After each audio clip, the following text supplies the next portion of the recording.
វិសាលគឺជាបុគ្គលិកក្រុមហ៊ុនវ័យក្មេងម្នាក់ដែលទើបតែសន្សំប្រាក់បានមួយចំនួនបន្ទាប់ពីធ្វើការយ៉ាងនឿយហត់អស់រយៈពេល7 ឆ្នាំមកហើយក្តីស្រមៃដ៏ធំបំផុតរបស់គេគឺការមានរថយន្តផ្ទាល់ខ្លួនមួយគ្រឿងដើម្បីងាយស្រួលក្នុងការធ្វើដំណើរនិងជិះទៅលេងស្រុកកំណើតនៅថ្ងៃឈប់សម្រាកដោយសារតែថវិកាមានកំណត់វិសាលបានសម្រេចចិត្តស្វែងរករថយន្តមួយទឹកតាមរយៈការបង្ហោះលក់នៅលើបណ្ដាញសង្គមថ្ងៃមួយគាត់បានប្រទះឃើញការប្រកាសលក់រថយន្តម៉ាកស៊េរីល្បីមួយគ្រឿងពណ៌ប្រផេះចាស់ក្នុងតម្លៃថោកជាងទីផ្សារស្ទើរតែពាក់កណ្ដាលម្ចាស់ឃ្លាំងលក់ឡាននោះបានអះអាងថា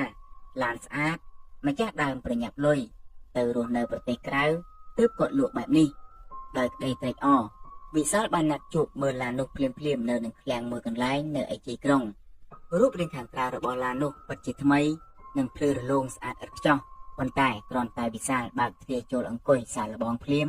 ក្លិនក្រអូបឈ្ងុយនៃទឹកអប់ផ្កាម្លិះបានភាយចេញមកយ៉ាងខ្លាំ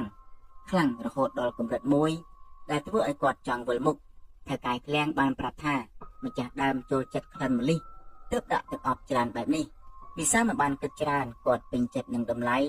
ព្រមទាំងរូបរាងក៏សម្រេចចិត្តបង់លុយទិញយកឡាននោះភ្លាមនៅយប់ដំបូងដែលគាត់បើកឡានត្រឡប់មកផ្ទះវិញ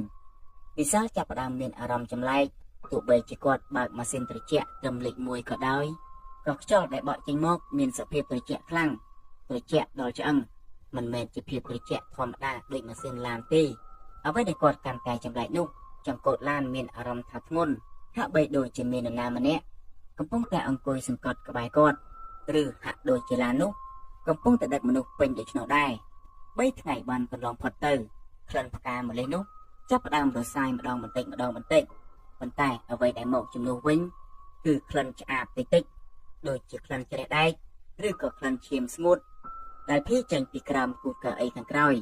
នៅយប់ថ្ងៃសុក្រមួយវិសាលបានជិះឡាននោះត្រឡប់មកពីកម្មវិធីជប់លៀងនៅកន្លែងធ្វើការ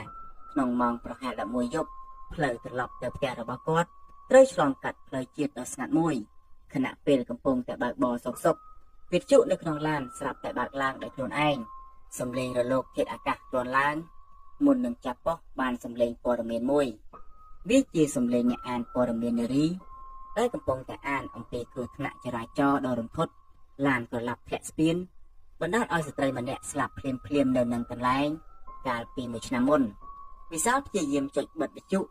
តែបិទយ៉ាងណាក៏មិនព្រមរលត់វិសាលកើតអារម្មណ៍ឆ្ងល់មួយហេតុអ្វីបានជាគេយកព័ត៌មានដែលកើតឡើងតាំងពី1ឆ្នាំមុនមកផ្សាយដូច្នេះគេព្យាយាមចុចបិទវិទ្យុតែបិទយ៉ាងណាក៏មិនព្រមរលត់សោះ